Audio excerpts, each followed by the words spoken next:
Bangladesh cricket board বা বাংলাদেশ ক্রিকেটে যারা ক্রিকেট খেলে তারা আমাদের মতো দর্শক যারা হচ্ছে ক্রিকেট দেখি, ক্রিকেট দেখে আনন্দ নেই, তাদের কাছে হিরোর মতো। সেটা আজ থেকে ২০ বছর আগে যারা ছিল এবং আজকের যারা আছে সবাই তেমন। সে জায়গায় আমিনুল ইসলাম বুলবুল ওই প্রজন্মের হিরোই ছিল। তখন ক্রিকেটীয় দর্শক কম থাকলেও তাকে কিন্তু ওই সম্মানটাই দিয়েছে এবং সে বাংলাদেশ ক্রিকেটের একজন ন্যাশনাল প্লেয়ার, একজন ন্যাশনাল আইকন হিসেবেই দেখতে পেয়েছি আমরা, বা আমাদের প্রজন্ম শুরুর দিকটা আমরা তাকে এইভাবেই চিনতাম। সে যখন বিসিবির মসনদে বসলো তখন থেকে তার কার্যকলাপ নিয়ে আমি বারবার সমালোচনা করেছি, এখনো সমালোচনা করছি। বাংলাদেশ সরকারের তত্ত্বাবধানে তার বোর্ড ভেঙে দেওয়া হয়েছে। আমিনুল ইসলাম বুলবুল এখনো নিজেকে সভাপতির দাবি করেই চলছে।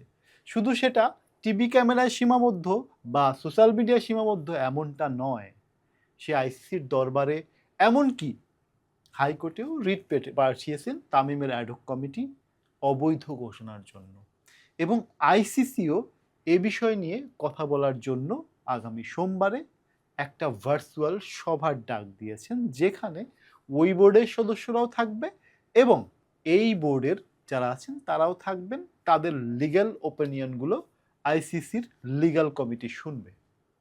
সত্যি কথা বলতে এ দ্বারা আসলে কি প্রভাবক হবে?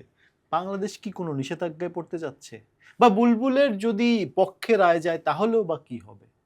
সত্যি কথা বলতে এমন শঙ্কা আমি দেখছি না আমার জায়গা থেকে। কেননা যদি আইসিসির কোনো লিগ্যাল অ্যাকশন নেওয়ার বিষয় থাকতো বা কোনো লিগ্যাল বিষয় থাকতো বা আইসিসি যদি বাংলাদেশকে নিষেধাজ্ঞা দিতে চাইতো, সেটা তাৎক্ষণিক ঘটনা তখনই ঘটে যেত। কিন্তু সেটা যখন হয়নি, তখন আসলে কি হতে পারে?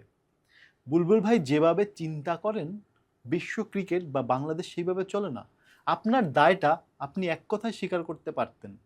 বাংলাদেশ ক্রিকেটকে এক অন্ধকারের যুগে নিয়ে যাচ্ছিলেন আপনি। কেননা টি-20 ওয়ার্ল্ড কাপের মতো একটা বড় আসর বাংলাদেশ মিস করছে। বাংলাদেশ যেদিন থেকে ক্রিকেট খেলা শুরু করেছে, তারপর এই ওয়ার্ল্ড কোনো আসর মিস করলো বাংলাদেশ, এই টি-20 ওয়ার্ল্ড কাপটা। কেন? আপনার একঘেয়েমি সিদ্ধান্তের জন্য। আপনি সরকারকে কনভিন্স করতে পারেননি, আপনি বোর্ডের সাথে প্রতারণা করে পুরো বিষয়টাকে ধামাচাপা দেওয়ার চেষ্টা করেছেন। এর চেয়ে বড় অপরাধ কি হতে পারে? বাংলাদেশ ক্রিকেট ধ্বংস করার যে খেলায় মত্ত হয়েছিলেন, তার প্রত্যেকটা পয়েন্ট অফ ভিউতে মানুষ কথা বলেছে। আমিও বলেছিলাম, যদি বুলবুল ভাইয়ের বোর্ড শেষ দিন পর্যন্ত দায়িত্ব পালন করে, তাহলে বাংলাদেশ ক্রিকেটের ধ্বংসের শেষ ব্রেকটা মারা হয়ে যাবে। সেবারও বলছি, এখনো বলছি, আপনি এখন স্টপ করেন, ক্রিকেট ডেভেলপমেন্টে কাজ করেন, যে নতুন আসে তার সাথে কাজ করেন। আপনি একজন যোগ্য মানুষ, যোগ্য প্রমাণ দিয়েছেন, যোগ্য মানুষ হয়ে সর্বোচ্চ অযোগ্যতার প্রমাণ দিয়েছেন বাংলাদেশ ক্রিকেট বোর্ডের সভাপতি হয়ে। আপনি আইসিসি এসিসির সাথে কাজ করেছেন, সেখানে ক্রিকেট অপারেশন, ক্রিকেট ডেভেলপমেন্টে কাজ করেছেন, কিন্তু বাংলাদেশ ক্রিকেটের ঘন্টা ডেভেলপ করেছেন। সত্যি কথা বলতে এই জায়গা থেকে বের হয়ে এসব নালিশ রিট পিটিশন বাদ দিয়ে আগামীর ক্রিকেট যেভাবে ভালো হয়, আগামীর ক্রিকেটে যেই সভাপতি আসুক বা একটা লিগ্যাল নির্বাচনে আপনিও অংশগ্রহণ করুন। যদি আপনাকে কাউন্সিলররা চায়, যদি আপনার নতুন বোর্ড গঠন করার সুযোগ দেয়, নতুনভাবে কাজ করার সুযোগ দেয়, সেক্ষেত্রে কাজ করুন।